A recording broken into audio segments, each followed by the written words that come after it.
Welcome to the deep dive.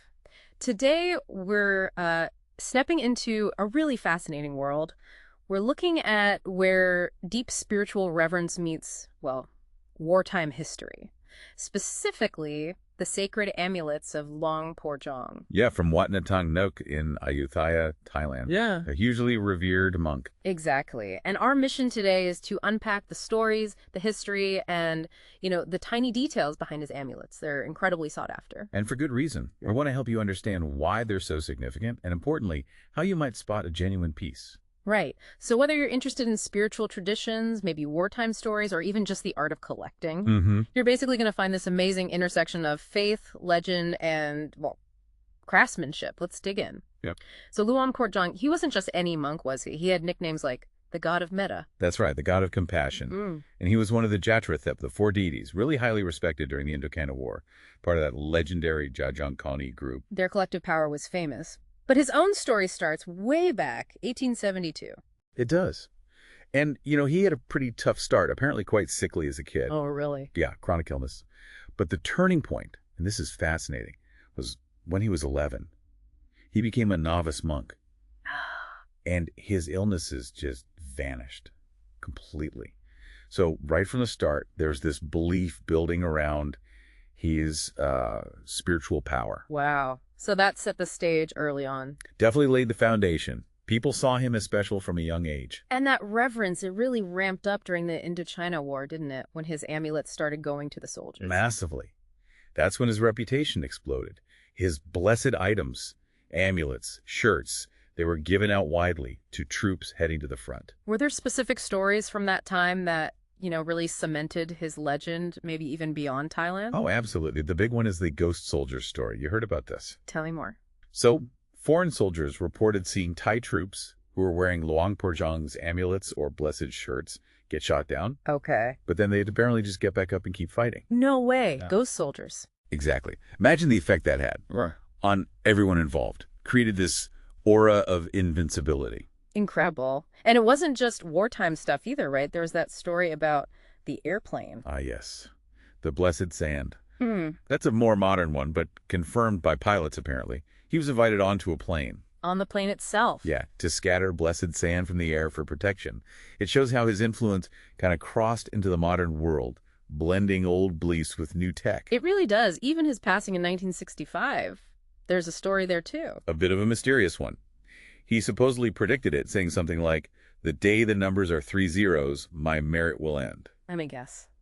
And on the day he passed, the official lottery draw was 000. That's eerie. Okay, so these stories, they built this huge legacy, which explains why his amulets are so valuable. Extremely valuable. And that, unfortunately, leads to the problem of fakes. Lots of them. Right, so authentication becomes key for anyone interested. If you want a real piece of this history, you need to know what to look for. Where do we start? Well, the 1942 first series Sima coin is probably the most famous place to start. Sima refers to that shape, like a shield or a heart. Like a temple boundary marker shape. Exactly. It carries that protective symbolism. They were originally made for casting a Buddha image, but during the war, they became these symbols of hope, of protection. And there are variations. Yeah, like large face and small face prints. Little differences probably from, urgent production back then. And the PS Kong block where the year text curves, that one's really highly prized. Copper is common, sometimes with this beautiful fiery skin patina. Gold-plated, silver-plated, even solid silver versions exist too. Okay, so lots of variations. But for that 42 coin, what are the crucial details? The things a sharp-eyed collector needs to spot? You're looking for signs of genuine 1940s minting. Crisp details on the face, sharp lines, especially on the arm and head. Sometimes you see these tiny hair-like lines, artifacts from the old stamping machines. Okay, fine lines. What else? The back. It should have this distinctive concave curve like the inside of a shallow woke. Fakes often get that wrong. They're too flat. A woke shape on the back. Got it. And the edge is critical. Run your finger along it. You should feel a slight ridge, a sort of pinched edge from how it was cut. And look closely, you might see tiny, serrated cutting marks, like little teeth. So those aren't flaws, they're clues. Precisely. They're hallmarks of the original process. Fascinating. Were there other important coins besides the 1942 one? Oh, yeah. There's the 1944 coin, the 6-cycle Sima. It's called the novice face, because Luang Por Jong looks younger on it. A younger depiction. Interesting. And then later, the 1956 7-cycle coin. That one marked a bit of a shift because the funds raised went towards education, so it had a social mission too. It also features 3 specific heart mantras inscribed on it. Right. Beyond coins, though, he was famous for talismans, right? Yeah. Especially during the war. The Takrut.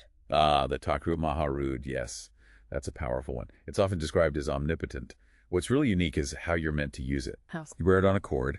If you need invulnerability, like facing danger, you slide it to the front. If you need to escape or evade, you slide it to your back. Wow, so its position matters. Absolutely. An active talisman.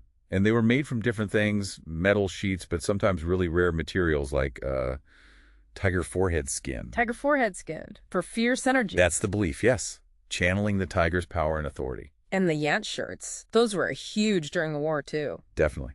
The blessed shirts and claws, covered in sacred diagrams or dantras.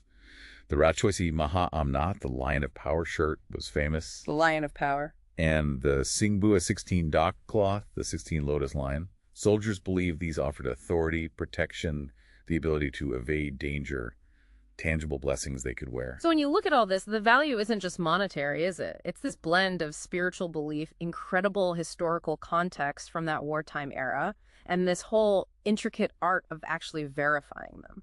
It's all wrapped up together. The spiritual power, the history, the craftsmanship, the detective work of authentication. Mm-hmm. It's multifaceted. Yeah. And it kind of leads to a bigger thought, doesn't it? The tradition always emphasizes that the real power of any sacred object, maybe regardless of its market price, ultimately comes from the wearer, their faith, their good deeds, sticking to moral principles. That reflects the master's original intention, you know. That's a really important point. So it makes you wonder, doesn't it? Is the power truly locked in the amulet itself, or is it more about the connection, the belief, and the character of the person holding it? Something to think about. Yeah. Where does that power truly reside? Definitely something to ponder. Thanks for joining us on the Deep Dive.